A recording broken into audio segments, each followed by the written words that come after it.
दोस्तों मैं इस का स्वागत करता हूं। आज आपके सामने जो फिजिक्स का जो सीरीज चल रहा है वो प्रकाश जो चैप्टर चल रहा है जनरल फिजिक्स उसका पार्ट 3 वीडियो लेकर आया हूँ। कौन सा पार्ट 3 वीडियो लेकर आया हूँ आपके सामने।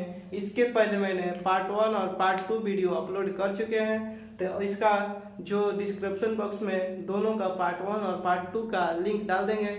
अगर दोस्तों आप इस चैनल पहली बार देख रहे हैं तो चैनल को सब्सक्राइब करें, साथ में बेल आइकन बटन का नोटिफिकेशन दबाना न भूलें, दबाएं, और ताकि आपके पास मैं भी कोई भी वीडियो अपलोड करें तो सबसे पहले आपके पास पहुंचे। तो दोस्तों आगे चलते हैं। अगर वीडियो अच्छा लगे तो लाइक कमेंट जरूर वीडियो को करें दोस्तों, उम्मीद करता हूं। तब आगे बात करते हैं। आज जो मेरा है उत्तल लेंस। उत्तल लेंस में प्रतिबिंब कहाँ बनेगा, उत्तल लेंस कैसा होता है। तो दोस्तों उत्तल लेंस है, यहाँ पे C1 है और F2 है, वो है प्रकाशिक केंद्र, C2 है और F2 है। F1 और F2, F1 है प्रथम फोकस और F2 है द्वितीय फोकस, वो है प्रकाशिक केंद्र।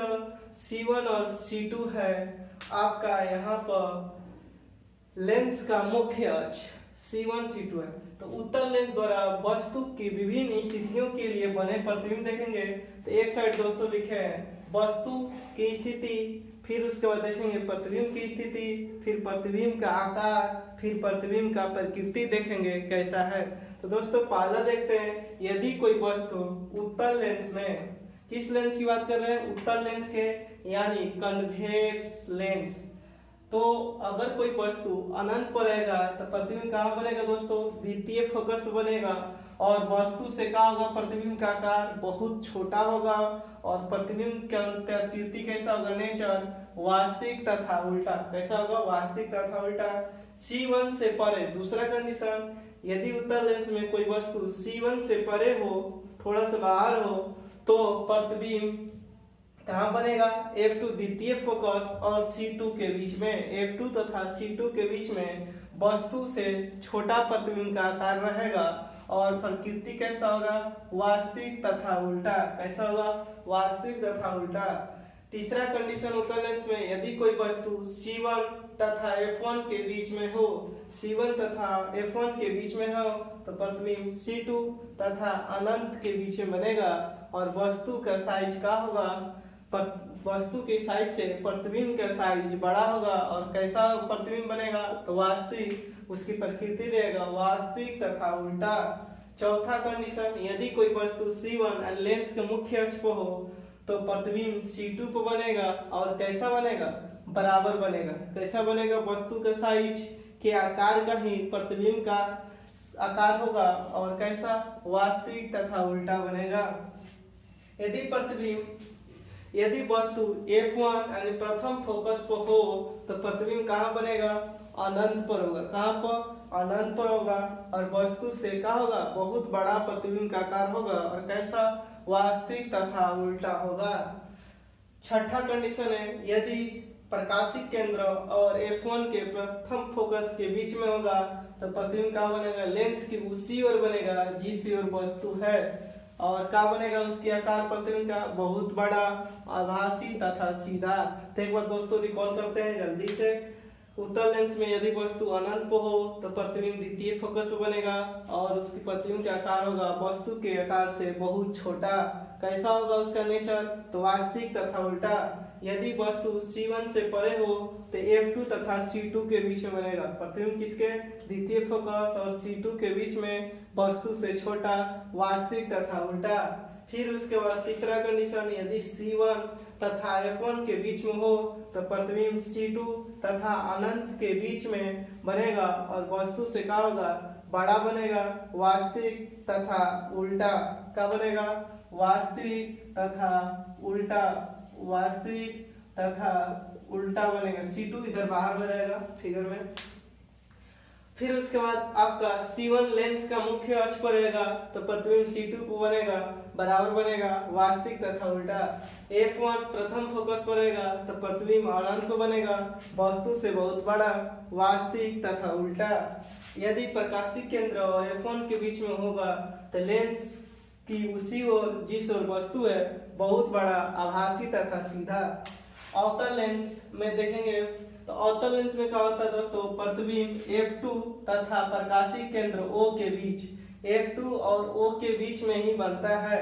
अवतल लेंस में प्रतिबिंब कहाँ बनता है, F2 द्वितीय फोकस और प्रकाशीय केंद्र O के बीच बनता है। यह प्रतिबिंब कैसा होगा, सीधा तथा आभासी यानी काल्पनिक, सीधा तथा आभासी या काल्पनिक एवं वस्तु से उसकी साइज आकार क्या होगा, प्रतिबिंब का छोटा होगा, चाहे वस्तु कहीं भी रखा जाए।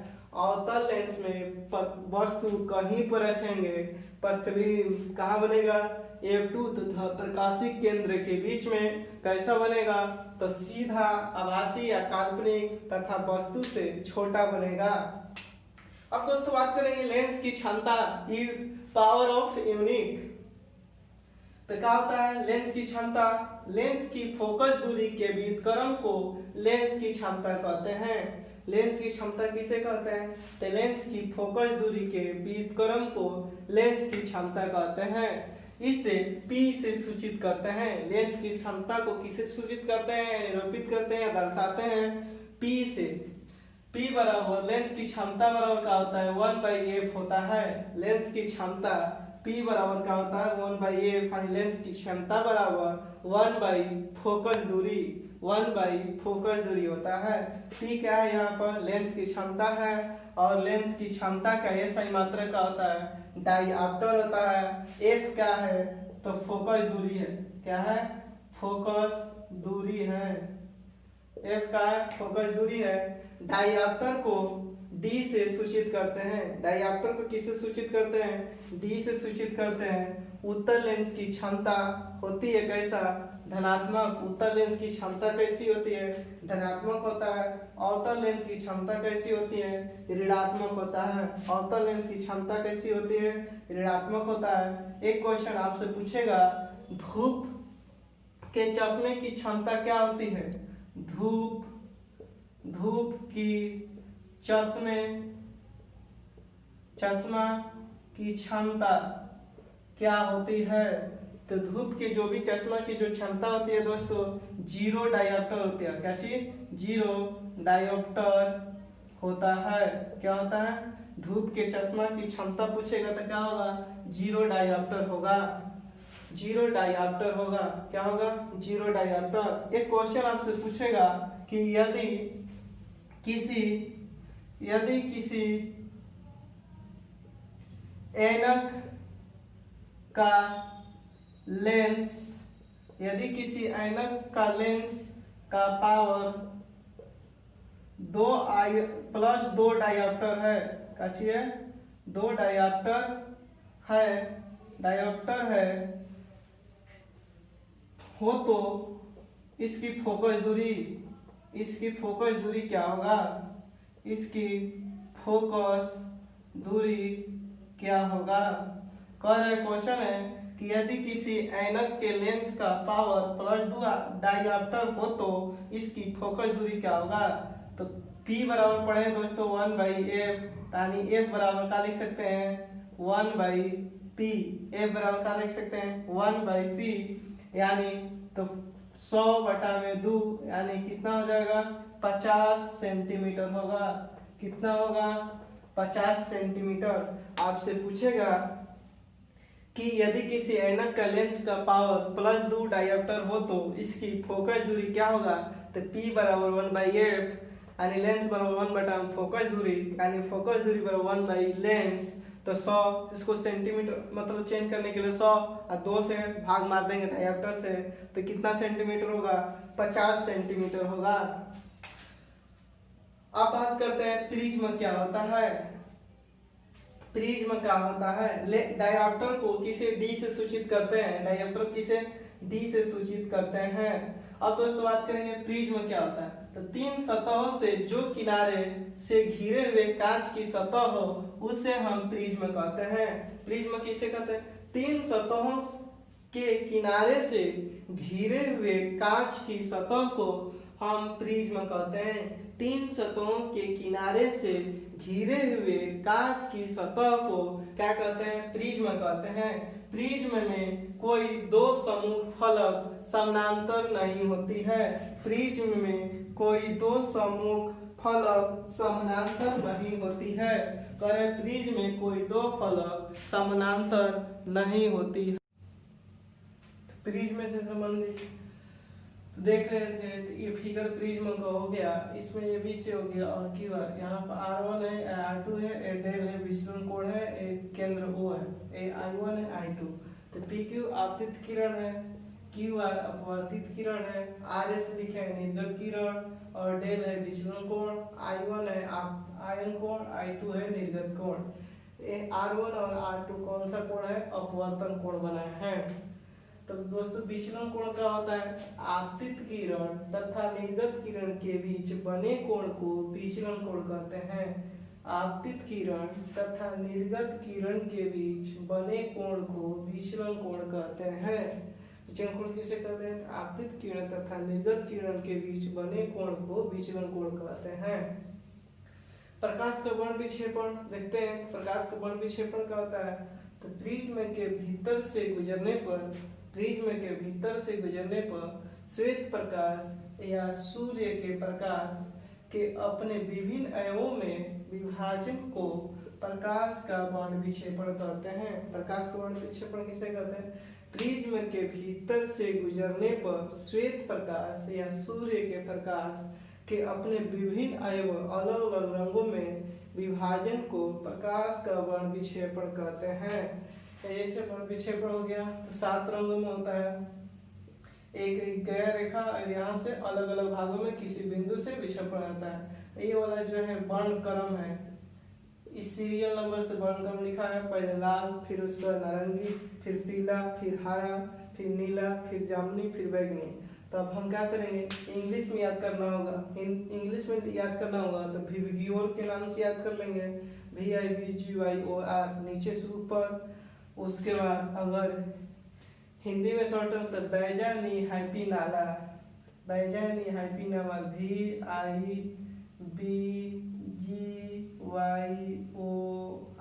विबग्योर से याद कर लेंगे या बैजानी हाइपी नाला।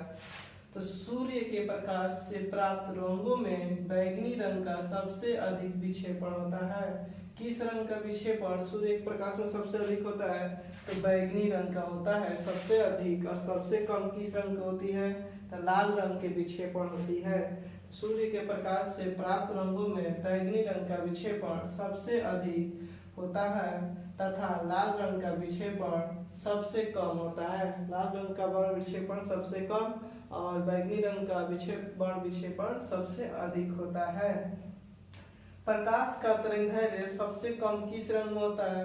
तो बैगनी रंग में होता है। प्रकाश का तरंगदैर्घ्य सबसे कम बैगनी रंग में होता है, जबकि प्रकाश का तरंगदैर्घ्य सबसे अधिक किस रंग में होता है? तो लाल रंग में होता है। सबसे अधिक लाल रंग में प्रकाश का तरंगदैर्घ्य होता है और सबसे कम होता है तरंगदैर्घ्य बैगनी रंग में। अब विक्षेपण सबसे अधिक बैगनी रंग में होता है प्रकाश का और सबसे कम लाल रंग में होता है। ठीक इसका उल्टा स्पेक्ट्रम का होता है। तो श्वेत प्रकाश या सूर्य के प्रकाश से प्राप्त रंगीन प्रकाश की वही को स्पेक्ट्रम कहते हैं। स्पेक्ट्रम किसे कहते हैं? तो श्वेत प्रकाश या सूर्य के प्रकाश से प्राप्त रंगीन प्रकाश की वही को स्पेक्ट्रम कहते हैं। वर्णों का क्रम वही बैगनी पहले आएगा, वायलेट जिसे बोलते हैं, फिर जामुनी आएगा जिसे इंडिगो बोलते हैं, फिर नीला आएगा ब्लू बोलते हैं, फिर हरा आएगा चौथा नंबर पर, 5वां नंबर पर पीला आएगा येलो और 6 नंबर पर नारंगी ऑरेंज और 7 नंबर पर लाल। बीच में कौन सा आता है? हरा आता है, शुरू में आता है बैगनी, बाद में आता है लाल। वर्ण विक्षेपण का वर्णों का क्रम है। इंद्रधनुष क्या होता है? तो इंद्रधनुष कैसे बनता है? तो परावर्तन से बनता है, पूर्ण आंतरिक परावर्तन से बनता है और अपवर्तन द्वारा होता है। इंद्रधनुष कैसे बनता है? परावर्तन, पूर्ण आंतरिक परिवर्तन और अपवर्तन तीनों द्वारा होता है। वर्ण विक्षेपण का सबसे अच्छा उदाहरण किसका होता है? इंद्रधनुष का बनना। इंद्रधनुष का बनना किसके कारण? वर्ण विक्षेपण कारण। इंद्रधनुष कितने प्रकार के होते हैं? तो 2 प्रकार के होते हैं। इंद्रधनुष कितने प्रकार के दोस्तों होते हैं? तो 2 प्रकार के होते हैं। एक प्राथमिक इंद्रधनुष होता है और दूसरा होता है द्वितीयक इंद्रधनुष। एक प्राथमिक इंद्रधनुष, दूसरा होता है द्वितीयक इंद्रधनुष। प्राथमिक इंद्रधनुष किसे कहते हैं? जब वर्षा की बूंदों पर आपतित होने वाली सूर्य की किरणों का 2 बार अपवर्तन जब वर्षा की बूंदों पर आपतित होने वाली सूर्य की किरणें का 2 बार अपवर्तन तथा 1 बार परिवर्तन होता है तो प्राथमिक इंद्रधनुष का निर्माण होता है। किसका? प्राथमिक इंद्रधनुष का निर्माण होता है। प्राथमिक इंद्रधनुष में लाल रंग बाहर की ओर दिखाई देता है तथा बैंगनी रंग अंदर की ओर होता है। प्राथमिक इंद्रधनुष में लाल रंग बाहर की ओर होता है तथा बैंगनी रंग अंदर की ओर होता है। अब बात करते हैं द्वितीयक इंद्रधनुष। इन द्वितीयक इंद्रधनुष में जब वर्षा की बूंदों पर आपतित होने वाली सूर्य की किरणें का 2 बार अपवर्तन तथा 2 बार परिवर्तन होता है। द्वितीयक इंद्रधनुष में 2 बार अपवर्तन 2 बार परिवर्तन, जबकि प्राथमिक इंद्रधनुष में 2 बार अपवर्तन 1 बार परिवर्तन होता है। तब जाकर द्वितीयक इंद्रधनुष का निर्माण होता है। 2 बार अपवर्तन 2 बार परिवर्तन होता है तो द्वितीयक इंद्रधनुष का निर्माण होता है। इसे हम द्वितीयक इंद्रधनुष बोलते हैं। इसमें क्या होता है? द्वितीयक इंद्रधनुष में बाहर की ओर बैंगनी रंग हो जाता है और अंदर की ओर लाल रंग हो जाता है। प्राथमिक इंद्रधनुष का उल्टा हो जाता है। प्रकाश तरंगों के व्यक्तीकरण का सिद्धांत किसने दिया था? थॉमस यंग ने दिया था। सबसे पहले कब? 1802 ईस्वी में। प्रकाश तरंगों का व्यक्तीकरण का सिद्धांत किसने दिया था? तो थॉमस यंग ने सबसे पहले कब? 1802 ईस्वी में। प्रकाश तरंगों का ध्रुवण, पोलराइजेशन ऑफ लाइट, प्रकाश तरंगों का ध्रुवण। तो ध्रुवण प्रकाश संबंधी ऐसी घटनाएं हैं जो अनुदैर्ध्य तरंग और अनुप्रस्थ तरंगों में स्पष्ट अंतर करती है।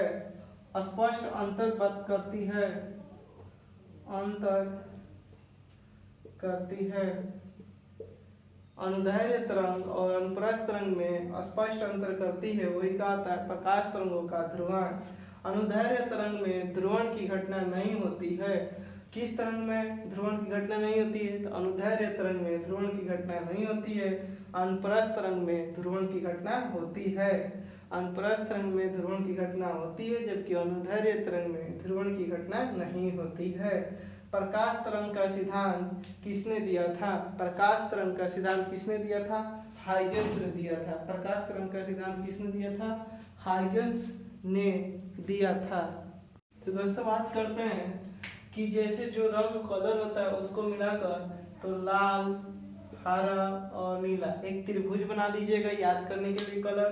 इस त्रिभुज में तीनों त्रिभुज के 3 शीर्ष होता है। तीनों शीर्ष पर लिख देंगे प्राथमिक रंग लाल, हरा, नीला। लाल, हरा, नीला जो प्राथमिक रंग होते हैं उनको तीनों शीर्ष पर लिख देंगे। तीन त्रिभुज के तीनों शीर्ष पर प्राथमिक रंग लिख देंगे लाल, हरा, नीला। तो प्राथमिक रंग कौन सा होता है? लाल, हरा, नीला 3 होता है। उसके बाद जो द्वितीयक रंग होता है पीला, मैजेंटा और पीकॉक नीला, इसको बीच में लिख देंगे।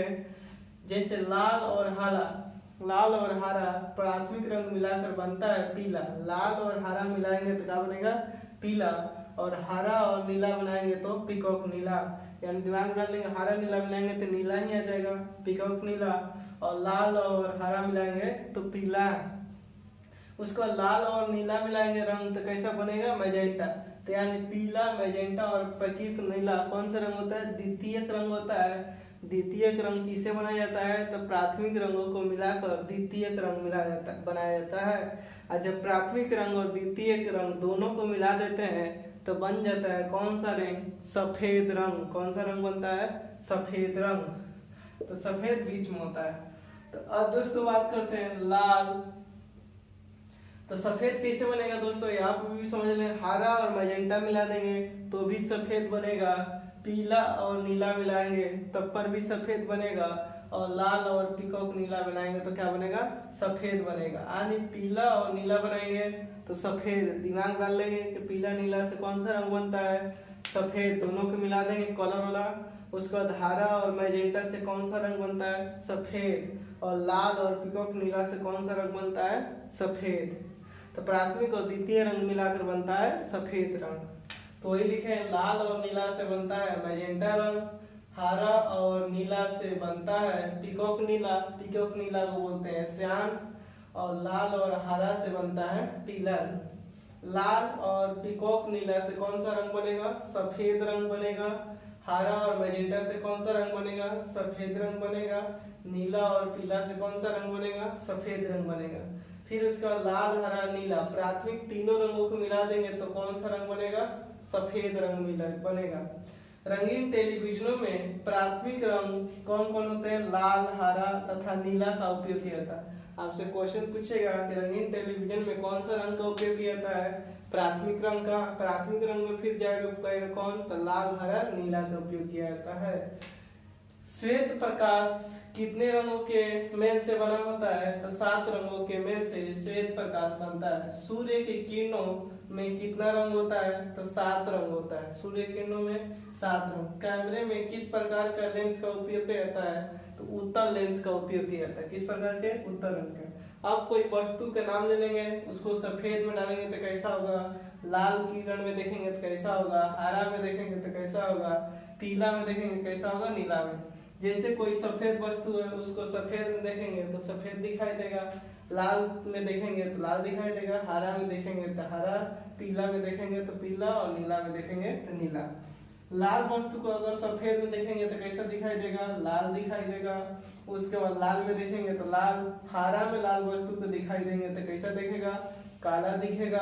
और लाल वस्तु को पीला में देखेंगे तो कैसा दिखाई देगा? काला दिखाई देगा। लाल वस्तु को नीला में देखेंगे तो भी कैसा दिखाई देगा? काला। हरा वस्तु को देखेंगे हरा में तो हरा ही दिखाई देगा। हरा वस्तु को लाल में देखेंगे तो काला दिखाई देगा। हरा वस्तु को हरा में देखेंगे तो हरा। हरा वस्तु को पीला में देखेंगे पीला रंग में तो कैसा? काला दिखाई देगा। हरा वस्तु को नीला में देखेंगे तो काला दिखाई देगा। पीला वस्तु को अगर पीला कलर में देखेंगे, सफेद में देखेंगे तो पीला वस्तु को सफेद रंग में देखेंगे तो पीला दिखाई देगा। और लाल में देखेंगे पीला वस्तु को तो काला दिखाई देगा। पीला वस्तु को हरा में देखेंगे तो काला दिखाई देगा। पीला वस्तु को पीला में देखेंगे तो पीला और नीला में देखेंगे तो काला दिखाई देगा। नीला वस्तु को सफेद में देखेंगे तो कैसा दिखाई देगा? नीला। लाल में देखेंगे तो काला दिखाई देगा। और हरा में देखेंगे तो काला दिखाई देगा। पीला में देखेंगे तो काला दिखाई देगा। और नीला में देखेंगे तो नीला। नीला वस्तु को सफेद में देखेंगे दिखाई देगा नीला, और नीला में देखेंगे तो नीला। बाकी सब रंग में कैसा दिखाई देगा? काला दिखाई देगा। प्रकाश तरंगों को प्रकाशीय प्रभाव केवल किस क्षेत्र के कारण होता है? तो विद्युत क्षेत्र के कारण होता है। तो अगर दोस्तों आप लोग को वीडियो अच्छा लग रहा है और 1-2 बार वीडियो को देखें, समझ में आएगा तो दोस्तों वीडियो को शेयर करें जरूर और कमेंट लाइक जरूर इस वीडियो में करें, ताकि कहीं को दिक्कत होगा तो उसमें सुधार किया जाएगा। तब तक के लिए मिलेंगे फिर अगले वीडियो में। धन्यवाद।